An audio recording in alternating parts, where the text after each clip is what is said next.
And stay with us for our next edition of GMT. We'll be live in Washington and also in Moscow as well, with reaction from there, Kremlin reaction from there too. Now, a rocket fired from Gaza has hit a house in central Israel, just north of Tel Aviv, injuring 7 people. Prime Minister Benjamin Netanyahu says he'll cut short his visit to the US and fly home. He's been meeting with President Trump. There are now fears of a dangerous escalation in tensions. Let's cross now to Tom Bateman, who is in Jerusalem for us. Tom, just give us an idea of the trajectory of this rocket and how close to Tel Aviv it landed.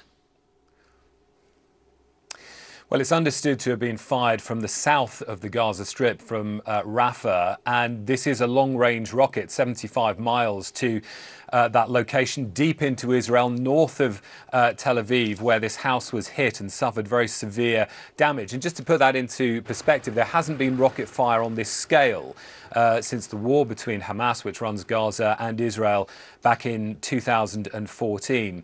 As for the people that were in this home, well, it's understood an entire family consisting of 6 people with injuries. One of those, a 60-year-old woman who has been hospitalized. There were 3 children also hurt. Among those was a 6-month-old baby.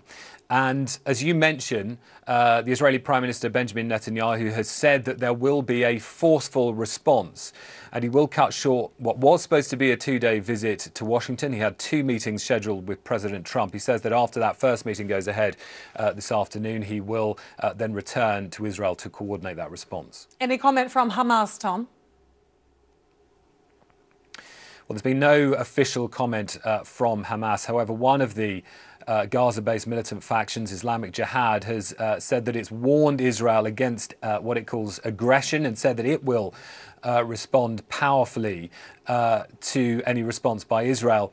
But in the meantime, and it's now many hours since the rocket was fired, that was 5:30 local time this morning, the Israeli army has said that it is deploying 2 brigades, that's thousands of infantry troops and tanks, to the south of Israel, around the area surrounding the Gaza Strip, and part of that area has been declared a closed military zone now. So people on both sides of that boundary is waiting to see what happens next. Tom, thanks so much for joining us.